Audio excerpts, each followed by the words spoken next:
So welcome back to the Gyms podcast as well. We've got something different for today. So we've got Damian Gooden from ER Strategies joining us, which is great to have you. You're a platinum partner of the FCA. So the FCA is obviously the Franchise Council of Australia, for those who don't know. But there's lots of good information that's been coming out from Jay, from CEO of the FCA, and obviously with yourself, with what you do.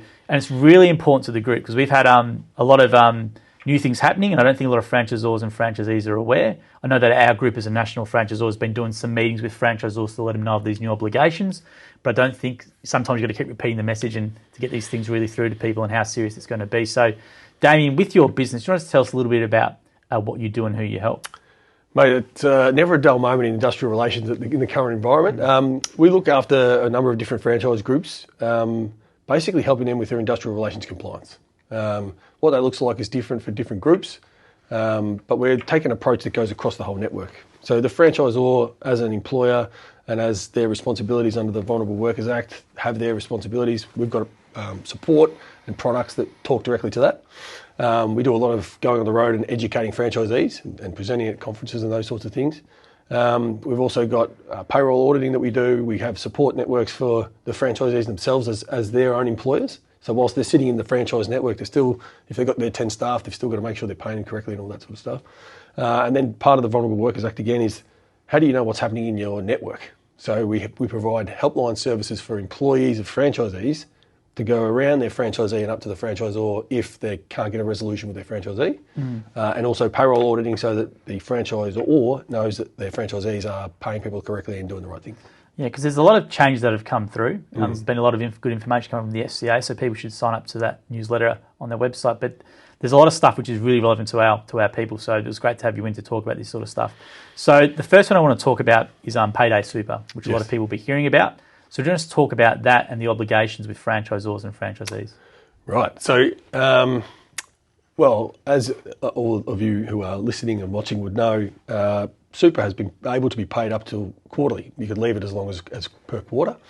As of July 1, that's going to change to Payday Super. So literally when you pay someone, not only do you pay the amount of money to them in cash, but you also have to pay whatever super allocation to the super fund and it has to clear within 7 days. So that's a big change. So if you were spending, paying 3 times a year, you can bank up that cash over time.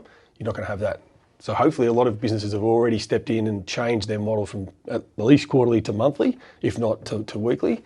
And if they haven't, I recommend they talk to their bookkeepers and their payroll people really quickly to figure out the best transition, because it's a hard start. The news has been out for a long time.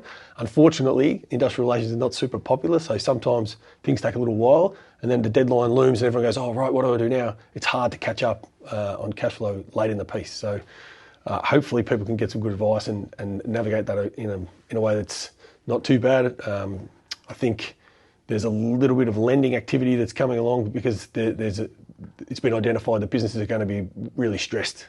And I think from a franchisor's point of view, if you can potentially talk to your franchisees, see who might be at risk and see what you can do to support them in some way, that's going to help them keep their heads above water and make sure that they're compliant. Absolutely. And I know we've got Gyms Bookkeeping, and a lot of them who use it would hopefully be aware of that, but some might not. So what's the risk of them not doing it? Like, obviously there'd be fines and there'd be different things that come out of it, but like, what's the actual, if they don't do it, for example, what could happen? Yeah, I think it's fines. It's similar to what it was before. It's just going to be more frequent. So if you pay weekly, for example, and you don't pay super every week, you're going to get a fine. Right. Whereas if you pay monthly, it's only every month. But instead of a quarterly fine. So it's I fear it's going to be fines and lots of them. I'm hopeful that the ATO might not be ready to actually piece it all together straight away. But I wouldn't be taking the risk, and we're certainly not in our business. Absolutely. Yeah. And it's a really good point. And people, if you're not sure about it, get in touch with Gyms Bookkeeping. If you're using them, for example, just find out about it. And then the other one that's coming is about the junior wages. Yes. So I was reading about that the other day with Jay's great newsletter. So the junior wages, I want to talk a bit about that because our staff will employ juniors. They'll employ apprentices as well. A lot of them in the mowing guys as well. So we're just talk about that and how that will affect them. Yeah. So there was an application a little while back from the SDA to try to increase rates of pay for all juniors in 3 different awards to the same as the adult wage. There are submissions back and forward, a few different organisations had a say, and the ruling has just come through that the pay for 18-year-olds, 19-year-olds and 20-year-olds, we moved up to the same as 21-year-olds for these three different awards. What's going to happen is that's going to be phased in over between December 2026 and I think 1st of July 2029. So it's not happening right now, but it's a really important thing. If your business model relies on junior employees and the rates of pay at which you can pay them to be profitable, this could be a big change. I think it's a great headline and some great framing by the SDA saying, this is great, you're an adult when you turn 18, now you're going to be paid like an adult. But the reality is if you flip the switch and look at it from an employer's point of view, if I've got an 18-year-old here and a 21-year-old here, they're going to cost me the same. Am I going to put the 18-year-old on the shift, or am I going to put the 21-year-old who's got possibly more experience, but also more life experience, if it's the same cost to me? So I wonder if, whilst it's a great headline, there might actually be a circumstance where 18, 19, 20-year-olds in those industries are actually employed less, underemployed, if you like. Yeah, absolutely. And the other one as well is the compliance with the franchisors. Now they're responsible for franchisees and not doing the right thing on there. And there's obviously been cases in recent years that have come out with that. Yeah. I know that we've had it from head office. I think our legal team had a meeting with some of the franchisors about this as well. But I think we need to really go into a bit of detail about this. So can you just explain for people about the changes and what franchisors and franchisees need to be aware of around this? Yeah, sure. So I think, unfortunately, due to pressure, I think from the press a lot after some activity in the franchising industry that wasn't so great, legislation came through in 2019, which was called the Vulnerable Workers Act. And basically, the idea is to protect vulnerable workers to make sure they get paid what they should. A key part of that legislation is basically saying, well, rightly or wrongly, that they've said that the franchisor, you're responsible for so many things for these franchisees. You know, you make sure their branding's okay, you make sure their products are okay. We're now going to put on you the onus to make sure that they are paying people correctly. And we're going to fine you if you don't. So what the wording in the legislation is, you need to take reasonable steps to make sure that your franchisees are doing the right thing. Now, what reasonable steps looks like, and there was a little guide that came out from Fair Work around that, with some sort of case studies and some examples. But really there's four elements to it. The first one is you've got to have a compliance outlook in your network. So how are you confirming and promoting compliance as a general rule, and in particular payroll compliance? So that's sort of the first one. The second one is education and tools and training. So how are you empowering your franchisees to make sure that they know what the right thing is to do, that they can check that they're doing the right thing, and then actually execute? The third part is, what are you doing to find out? So really there's two ways to do it. One, you go and look, and the other one is you give people the opportunity to come and tell you. So the way we do that is we do payroll audits to go and look, and we do employee helplines where the employees, as I mentioned before, can call the franchisor or us on their behalf to raise any issues. So if they're underpaid and they go to their franchisee and the franchisee says, no, it's fine, and they're still not happy, they can come and we can resolve it. The last part is, what are you doing about people who don't do it? So if you find someone, or you are alerted to the fact that someone isn't doing the right thing, what have you done about it? So you've got to take reasonable steps to get it fixed, and if not, take some action against that franchisee. There's a lot of stuff you're saying people won't have in place, I presume. Yeah. So, and they would either have to create it internally, Yep. or engage someone to do it. It's pretty much, you can't not do anything about it, or just run a massive risk, right, of a massive, I think there's a big fine, or there's been some big fines around it. Yep. So reasonable steps as well. Like it's, Yeah. you know, that's just on the day, I guess the judge can determine and look at all the different things you maybe have in place or you don't have in place, and I guess it's up for them to decide. So you can only do what you best can with what they're saying, or Yeah. So obviously lawyers will take a view on what reasonable steps is. In that guide from Fair Work, there's some sort of examples of, if you're a franchisor with 1,000 people at head office, we would expect your reasonable steps to be different than someone who's running a 4-person head office, you know, on the smell of an oily rag with not many franchisees. So it's very much about what are your resources, first of all, but also those 4 things can be done pretty easily at not too much of a cost. Even if you try to do them internally or you got someone else to do them, it doesn't have to be super expensive. But if you don't do anything, I would imagine you'll be in big trouble. Absolutely. Yeah. You need to be actually actively doing things. Even just talking about, putting this on the agenda at your state conferences or your national conferences. Don't forget, everyone, payroll is really important. Here's the latest award rates. These things are all publicly available. You don't have to get go and spend a fortune with lawyers or us, although we'd love you to come and spend with us, of course. But you don't have to do that. You can take steps and you can document the fact that you've taken them so that if anything did happen and you weren't able to fix it, that you could show that what you've done. Yeah, and they could get someone like yourself to come out and speak at a conference or to their franchisor meetings, for example. Yep. But let's say for a typical, let's say Jim's franchisor, maybe they have, let's say 20 to 40 franchisees. Yep. What would be the expectation? Like, it's hard to obviously say definitively, but what would be sort of 20 to 30, 40 franchisor? Yep. What would they be sort of looking at have in place? Okay, so first of all, you got to promote the compliance. Like, that's free. And every time you're communicating, if you send a newsletter out, have an article in there about what's the latest news. Right. Or what's a risk issue. Okay. Or if something's happened in the network, inform the whole network of, hey, this is a risk. This is how we resolve it. So that information piece is first. Second is, how are you giving your franchisees the best chance to be compliant? And the reality is contracts, templates, and pay rates. Like, they're the main things. But also bookkeepers, the payroll people. Can you help them get to someone who's really good? Like, use the Jim's bookkeeping people and the payroll people to actually execute, because they know what the rules are for that industry. Because that's sometimes people know the rules, or they think they know the rules, but they execute it incorrectly as well. Right? So genuinely make mistakes.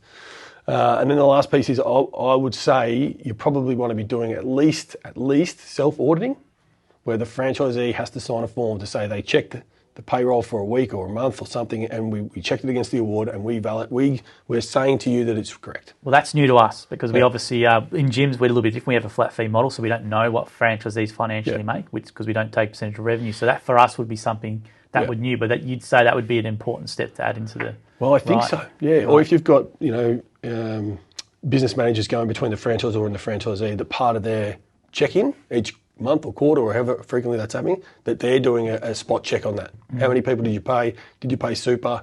All that sort of thing. Have you got any people that have got visas? Are you making sure that they're not working too much? Like, there needs to be some sort of check around that sort of thing. Yeah. Whether it's a self-audit by the franchisee, even better than that would be getting the business person to do it. Even better than that is getting an expert to do it. Right. Because I think in the past, franchisors, if there was a pay dispute between a worker and a franchisee in the past, they might just throw their hands up, or...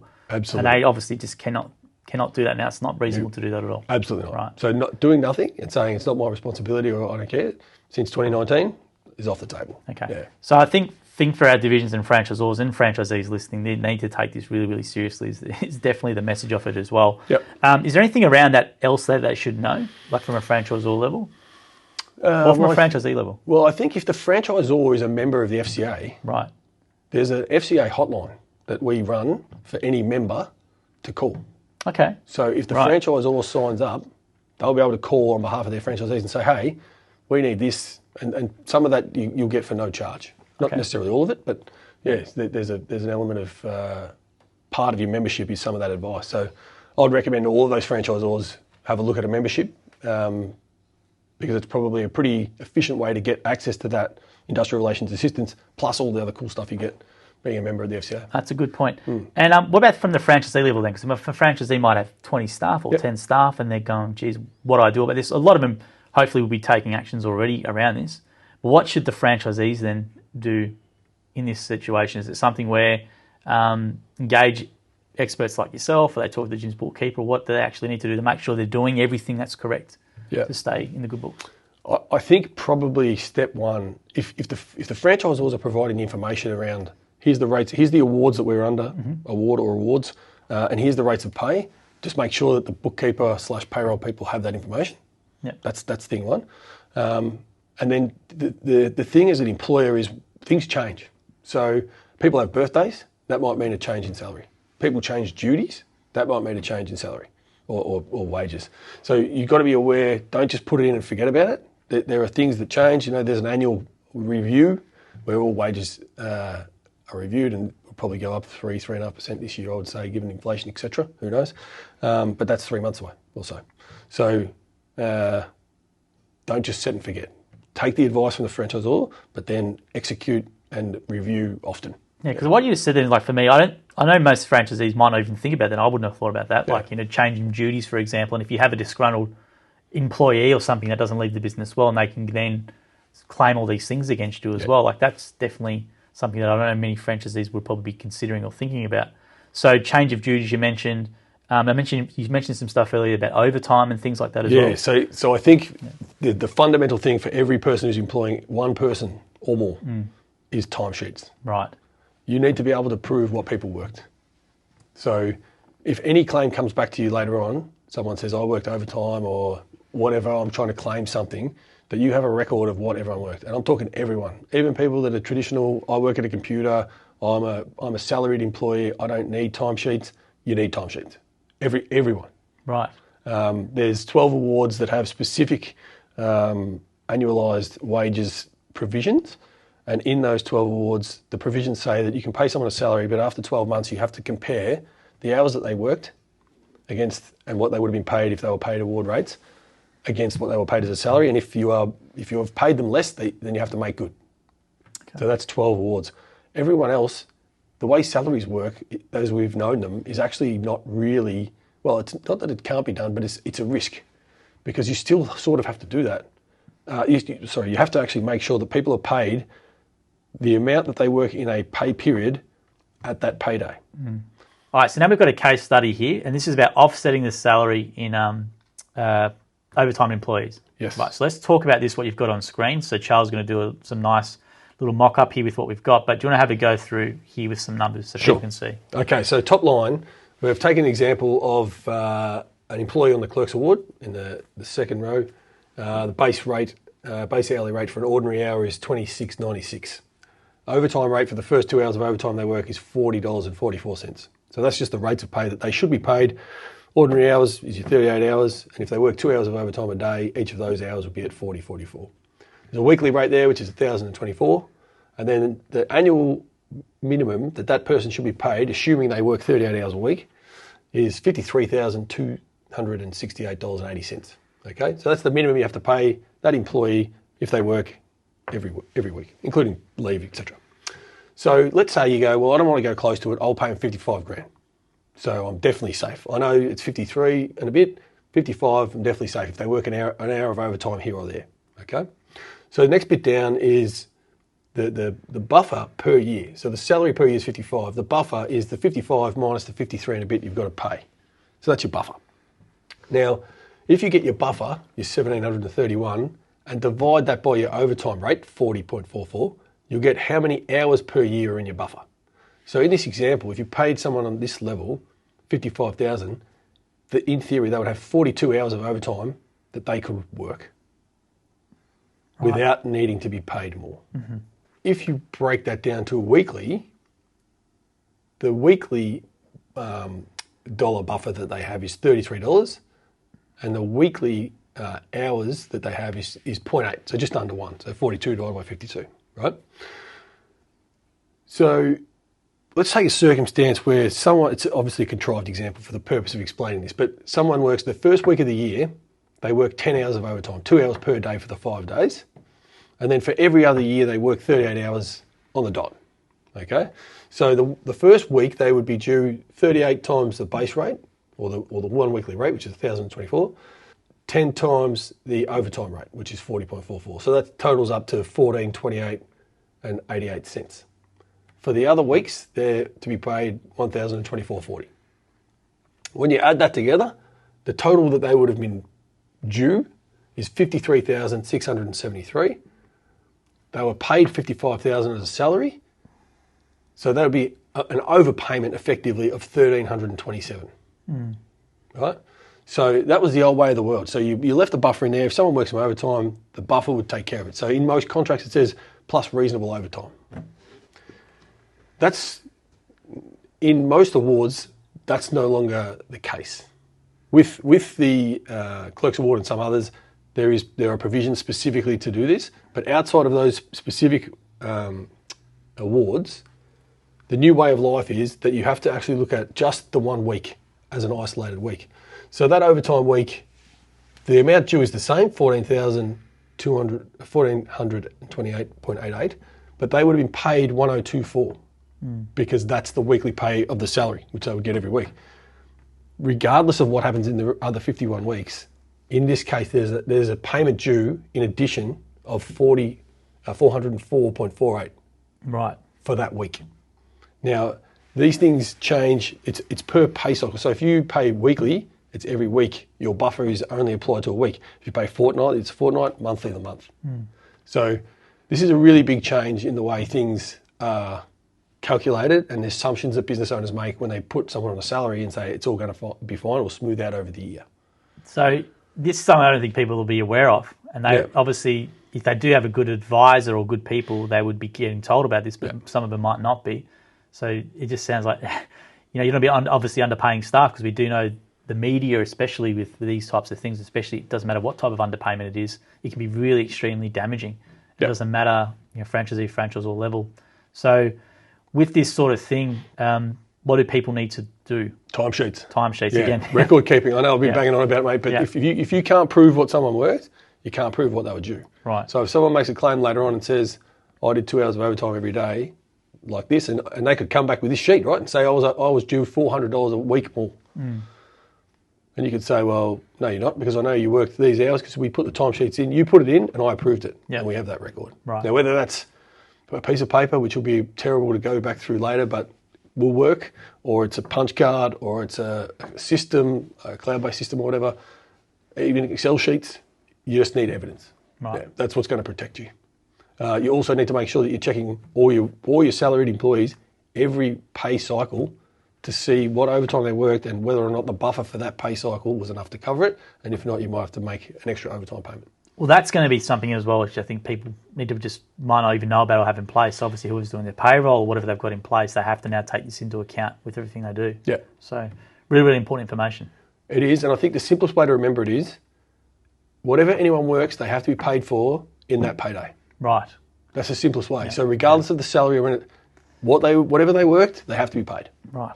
And if they're not paid, obviously they can make a claim, or they can come at you maybe a year or two down the track, and they could say for the last year or two you didn't do this, and then exactly right, in trouble. Plus, you got to have the records to make sure you don't. If someone does make a claim, that you can prove your position. Right, and that's where I think a lot of places might get in trouble. Yep, indeed. So that's a huge change to the way salaries have been done. This has come out of some huge cases last year, and I don't think enough people are talking about it, to be honest. Well, it's a massive risk. Well, let's go. Well, let's talk a little bit about it a little bit more, because I think the my own guys, I know I might buy them lunch if they work a couple of extra hours or something like that, and they're doing that at the moment, right? Yeah. So now obviously that can't, according to what you're saying, that just does not fly. No, definitely not. No. And again, timesheets bring it all back, because if someone makes a claim, if they say I worked an extra 1 hour every day, and you say no, you didn't, well, prove it. Yeah. So the onus is on the actual employer, or you've got to disprove it. You've got to disprove it. So having those timesheets, it's locked in. Right. So getting some sort of solution. A lot of casualised workforces have time and attendance built into the way they operate. So the roster goes up, and then timesheets get done. It's all the way it works, and then pays come straight off that. They're probably at less risk of this sort of thing. It's more, I think, your professional services type people that are working in offices that have never done timesheets before in their life, administrators, receptionists, maybe bookkeepers, those types of roles where they're on a salary which seems fine, but if you did it over the whole year, maybe it's not fine. Yep. And then if you do it just over that pay period, particularly if it's weekly, you have a bad week, it happens, you could be behind. Right, so everyone's literally just got to just do timesheets. Everyone. That's my recommendation. Every employer, make sure you know whatever anyone worked, because then if anyone ever says you didn't pay me correctly, you can say, well, here's what you worked. Yeah. We know what the rate. We can get the rates that were appropriate at that time. We can get what level you were. We can do the math. And if you can't do that, you're in a position of negotiation, basically. Yeah. And I think a lot of our franchisees with their employees as well, who are driving around in separate vehicles and stuff like that, just part of their SOPs, making sure they do the timesheet, whether it's a digital app or whatever they're doing, or a piece of paper at least, getting that done. Because I don't think a lot of people do. I think they go, I'll buy them lunch every now and again if they do whatever, and they sort of see that as being the way to reward them, I guess. But now that's obviously not the case. Well, no, definitely not. Definitely not. And I think that the only way to sit safe and sleep well at night is to say, I know what everyone worked, and I know I paid them at least that. That's it. Yeah, I repeated that point a few times just because I do think people need to get really clear, because I do know, going out with franchisees and some franchisors, that this would not be happening at all. Yeah. And it's obviously quite serious, especially if something goes wrong in that situation as well.